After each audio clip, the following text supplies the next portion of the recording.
Hey, and welcome to 996 Howl. For the uninitiated, this is an unedited YouTube vlog discussing everything Arizona Coyotes. They're 500, they're back, 5 wins, 5 losses, 1 shootout loss. Great game. That's a patented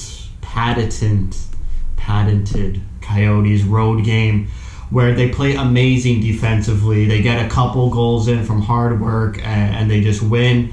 They stifle the offense of the opposition. They did that against the Blues. Again, the Blues for the 3rd straight game. They have 3 more against the St. Louis Blues. And it was getting a bit feisty. Shen and Johan Larsson with a fight. I would not have expected Larsson to fight, but good on him. Larsson had a great game. And the 4th line had a great game, I felt, as well, even though they didn't score. I'm really liking John Hayden's game lately. I didn't like him when he first got into the lineup against Vegas. But now he's just hard on the body, hard on pucks. He closes gaps with the pucks. He's got some skill with the puck, not to like dangle or score. I'm just saying like he's comfortable holding onto the puck. And him, Larson, and Chaput did a really good job. Unfortunately, Drake Caggiula didn't play until he left the game about halfway through the game. So hopefully he comes back. Caggiula, Fisher, and Krause now are banged up, so hopefully they get some bodies back by Tuesday. But let's talk about the game. Kemper played a great game. The defense has been solid for 2 games straight now. For the first time, they've won 2 games in a row. I was harping on them that the Coyotes need to win back-to-back games and string along win streaks to keep up the pace in the playoff race. But the defense, since Ilya Lyubushkin has been put back in the lineup, has been awesome. I'm very comfortable with their defense now.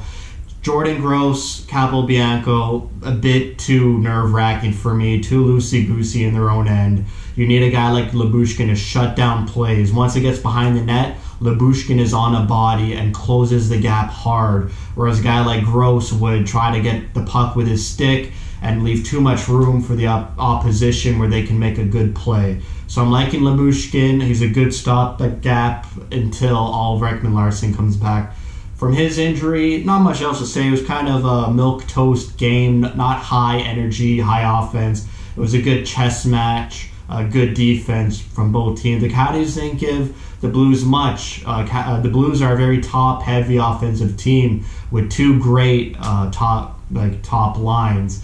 And they shut them down for the most part. I believe the only high danger chance that was actually crazy was when Braden Shen was left all alone and Kemper had to stand tall and make that shoulder save.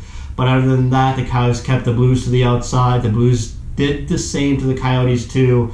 But the Coyotes were driving the net, especially on that Keller goal. Connor Garland always driving the net, always making great plays. Such a treat to watch.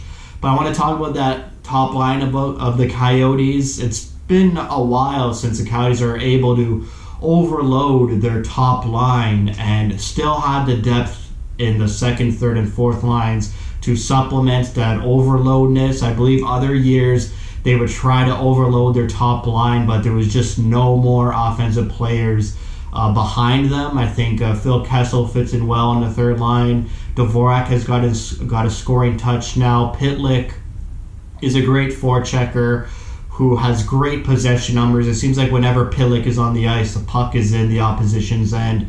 So they really have a good, solid depth to keep pucks in the opposing end, and then that top line could just come on the ice and do their thing. They're defending pretty well too. I like Nick Schmaltz's back-checking pressure. Him and Garland are great at it. Keller needs a bit more work, but I feel like having Keller, Schmaltz, and Garland on the same line, if one doesn't go, another is going. So this game, Schmaltz wasn't really going offensively, but Keller gets 2 points. Garland is always the steam engine on the line, but it's a very good line. I would like to see them kept together for a little while here. And their nickname is pretty awful. I don't like calling them the short leash line. It's a very negative nickname for a line, so I'm hoping that nickname fades away as games go on and they show that they could play defensively and offensively at the same time. I think they're starting to understand that they get most of their speed and generate speed from their own end when they break up plays. So they got to continue working on that. Good back pressure, get that puck from your own end, get that first pass, hitting a guy with speed, and that's how they're going to capitalize. But nothing much else to say. Loving the win.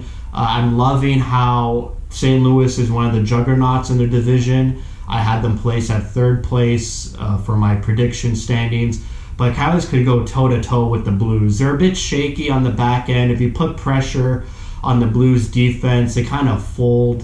They don't have Pietrangelo anymore or Edmondson, so you got to put pressure on their D. A guy like Krug and Vince Dunn, they could buckle under pressure, and their goalie situation's a bit tricky. They had a rookie performance in Husso this afternoon, who did an all right job. They didn't lose because of their rookie goaltender, but I would have liked the Coyotes to test the rookie goaltender a bit more shots, less passing on a 2-on-1, just get some shots on a rookie goaltender. We'll see how Binnington works out next game. I believe the Coyotes will continue to go with Kemper. I would have thought Ronta got the start tonight or this afternoon, but it's good that Kemper is getting more confidence. He got a win finally while playing good, so his numbers should be looking better as time goes on. Their save percentage numbers should be going up, and it was all around a good game. Nothing too exciting, but that's a classic Coyotes road win, and they got to continue one more game against the Blues in St. Louis before they head back home on the weekend to face St. Louis 2 more times. So let it all out of the tank on Tuesday night, and then you got a good 3.5 day break.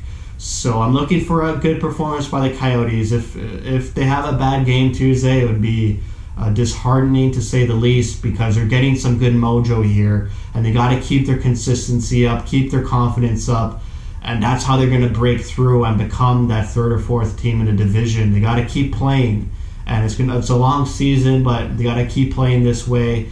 Good defense, good neutral zone play, and get pucks on net and drive the net. So that's it for me. Thank you for watching, and thank you for your support.